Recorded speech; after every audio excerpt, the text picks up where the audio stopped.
qondaalli duraanii federaalaa fi miseensa caffee Oromiyaa kan turan obbo Taayyee Danda'aa wabiin erga mana hidhaatii bahanii amma mana deddeebi'uun dhimma isaanii hordofaa jiru. Erga mana hidhaatii bahanii haala akkamii keessa jiru? Paartii duraan keessa tajaajilaa turanii fi ministeera muummee Abiy Ahmed wajjin maaltu walitti isaan buusee kan jedhuu fi dhimmoota kaan irratti BBC waliin turtii taasisaniiru. Waayilakoo Zalaalam Taaddasaatu dubbise. Erga mana hidhaatii baatanii akkamitti jirtu? Hojiitti deebitanitti moo jireenya akkamiin gaggeessaa jirtu? Asirraa eegallu? Hojii duraanittis hin deebine, hojii biraatiin eegallee manuman jira. Waraqatuma faan dubbisaa takkee waan akkasii kana babarruu tokko sinuman lallaala. Erga mana hidhaatii baatanii waajjira keessan duraanii qunnamtanii beektu? Tarii isaan immoo sun qunnamanii beeku? Gama paartii keessaniin gama mootummaatiin dhimma hojii irratti qaamni isin dubbisee hin jiru?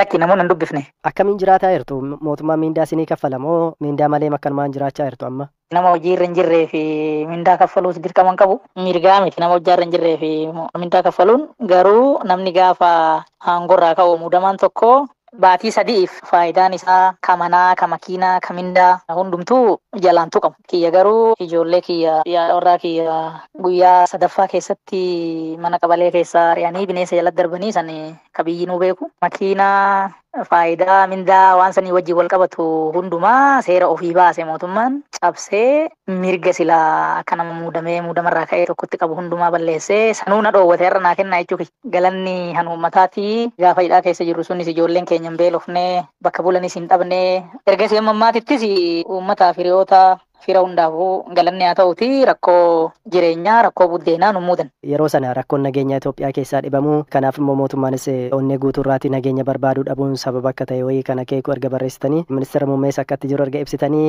osoon turiin mana hidhaa akka seentan ni beekama. Yaada yeroo sana ibsitanitti har'a ni gaabbitu? Gaabbii ittiin qabu 2011 bakka namni 54 jirutti miseensonni koree giddu galeessaa ODP gaafas rakkoon diinagdee hin dhufaa, rakkoon bulchiinsaa hin dhufaa, hanni nammaataa, rakkoon dippiloomaasii illee hin dhalataa. So kan hundaafuu gamanumaa itti yaadamee hojjetamuu qaba jennee yaadni sun hin fudhatamne gaafasu. Ergasii qabee immoo waggaa sadiin waajjira paartii keessa ture sun torbaniin gaafa maaneejmentiin waajjirichaa wal gahu waan hannaan wal qabatuu fi waan nageenyaan wal qabatu kun toora qabachuu qaba ka jedhu kaasatiin ture. Namni dhaga'ee hin jiru. Wanni godhamu waanuma rakkoo nageenyaa hammeessu, waanuma rakkoo hannaa hammeessu, waanuma rakkoo diinagdee hammeessu malee wanni karooraan ilaalamee gidiraan uummanni keessa jiru kun nama mararee akka rakkoon kun hiikkatu hojjetamu hin turre. Uummata kanan bakka bu'ee, uummanni bakka bu'ee manni itti gubachuu jira, guyyaan ajjeefamuu jira, hiyyoome rakkina isaa kan ammoo dubbachuuf hanka kadhee waadaa seenee cubbuudhaan waan namaan jedhan qabu waan itti gaabbuun qabu jechuu kiyya yaada sanitti. Amma nageenya keessaniif yaaddoo qabdu maatii keessaniif erga baatanii? Itoophiyaa keessatti namni wabii nageenyaa qabu waan jiru natti hin fakkaatu amma buunfeeyyuu ta'e seera alummaan akka malee babal'atee jira waan ta'eef. Haa ta'u immoo an parsanalii wanni amma ammaatitti doorsisni nagee hin jiru. Namni an ittiin wal dhabe mootummaadha. Qaama mootummaa kana keessa dhibbarraa harka 99 rakkoon ani himu kun akka dhugaa ta'ee fi hiikamuu akka qabu amana namni baay'een. Mootummaa hojii wal dhabe yeroo jettanii addatti rakkoon kun rakkoo ministeera muummee Dr. Abiy Ahmedidha moo sirnichatu seeraan ala akka hojiirra oolu yookaan misiyuus ta'e moo akkamiin ibsuu dandeessu sirna bulchiinsa ammaa kana?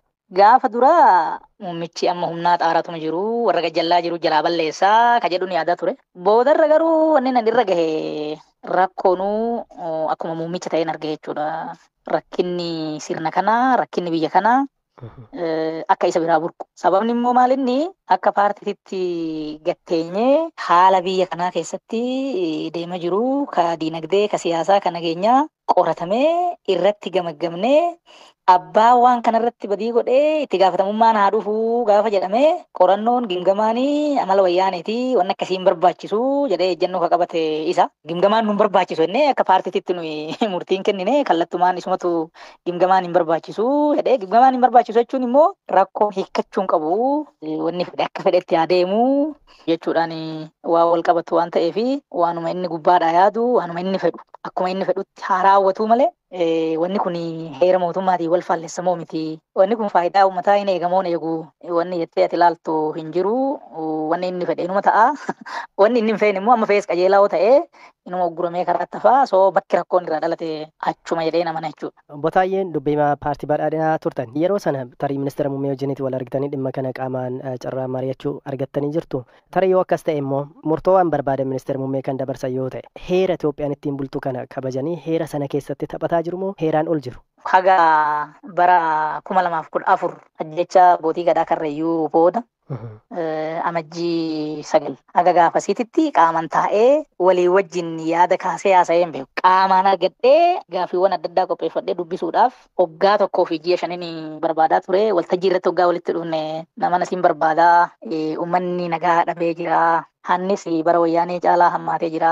Mirgi namoomaatis akka malee sarbamuutti jira. Kun sirrii miti teenyee mari'achuudha qabnaa. Beellama naa qabiinuman jedhaanii dagateetuma natti fakkaata. Hojiin itti baay'ateetuma natti fakkaata. Booda garuu gaafa rakkoo abbootii gadaa Karrayyuu sanii wajjin dubbiin ka'uu ofuma naamee waliin dubbanne jechuudha. Si hubatanii guyyaa sana?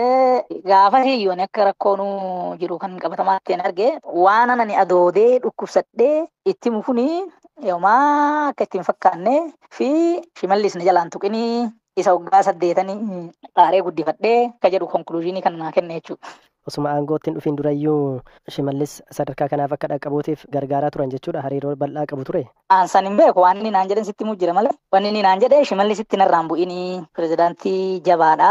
Pirezidaantiin akkanaa kanaan duras Oromiyaa bulchee hin beeku. Oromiyaan ganaas pirezidaantii akkasiin argattu naan jedhe. Kun anaaf ergaan inni naa kenne maal inni rakkinni Oromiyaa keessa jiru. Akka gara gadaanutti qofan ta'in akka gubbumarraa isuma biraa odoo quba qabaattii isaatiin akka ta'e gaafas naa galee jechuudha.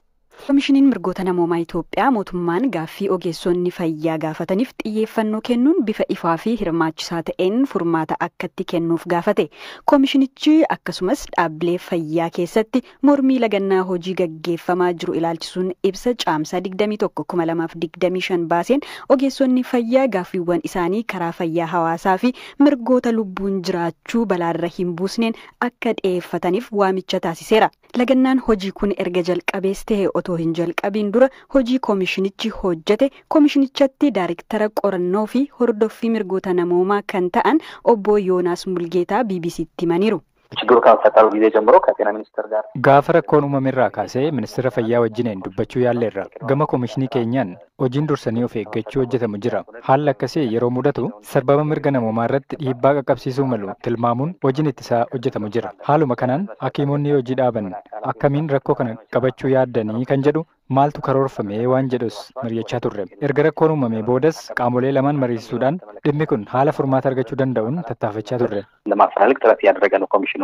Hakiimota bakka bu'uun gaaffileen miindaa faayidaawwan carraa guddinaa akkasumas bakka hojii mijataa fi bilisummaa waliin wal qabsiisee akka lakkoobsa Itoophiyaa eebila 3/2017 ministeera fayyaatiif kan dhiyeessan ta'uu fi mootummaan gaaffii abbaa qabxii 12 guyyaa 30 kenname keessatti hin raawwanne jechuun caamsaa 5 irraa kaasee hojii dhaabuun mormii gaggeessuu jalqabuu isaanii hubatamuun danda'ameera jedhe koomishinichi. Obbo Yoonaas gama mootummaan deebii kennamee fi ogeeyyiin fayyaa lagannaa hojiirra jiranis haala sarbamni mirgaa hin mudanneen haalota akka raawwatan waamicha dhiyeessuu himaniiru. በመንግስት በኩል የነበረው ምላሽ እነሱም Gama mootummaan gaaffilee ogeeyyii fayyaaf beekamtii akka kennan keessumaa koovidiin booda xiyyeeffannoo kennuudhaan ogeeyyiin fayyaa haala ittiin fayyadamoo ta'uu danda'an hojii bal'aa hojjechuu isaanii nutti himanne. Kana malees imaammata fooyyeensa seeraa akka ogeeyyiin fayyaa wabii eegumsa fayyaa argatan gochuu fa'i irrattis akka hojjetan nutti himanne. Hojii isaanii itti aanu immoo gaaffilee ogeeyyiin fayyaa amma kaasaa jiran deebisuu akka ta'e karaa mootummaan kan nutti himame. Kana bu'uura godhachuudhaan egaa nutis qaamolee lamaan mariisisuudhaan dhimmi kun karaa nagaadhaan furmaata akka argatu kan gochaa jirru. Karaa mootummaanis ta'e qaama kamiinuu sochiin taasifamu dhiittaa mirga namoomaaf karaa akka hin banneef tattaaffii ni goona. Qaama ilaallatuuf waamicha ni taasifna. Gaaffilee amma dhiyaataa jiranis ni hubanna. Ta'us ammoo haala mirga namoomaa kabajeen mirga wal'aansa argachuu hawaasaa haala kabajeen gaaffii isaanii dhiyeeffachuu akka danda'an waldaalee ogeeyyii kanaa fi qindeessitoota sochii kana hoogganan adeemsa akkasii akka hordofanii fi haala kanaan akka raawwatamu kan Baasii Israa'el US keessatti argamu lama magaalaa Waashingtan keessatti ajjeefaman. Lammiileen Israa'el kunneen lamaan muuziyeemii Yihuudootaa magaalaa Waashingtan DC'tti argamu irratti ajjeefamu qondaaltonni himaniiru. Hiikaa fi tasaa dabalata qaba. Poolisiin US akka beeksisetti haleellaa kana booda namni haleellicha raawwate to'annoo jala ooluu fi yeroo to'atamutti Filisxeem haa bilisoomtu jechuun dhaadannoo dhageessisaa ture.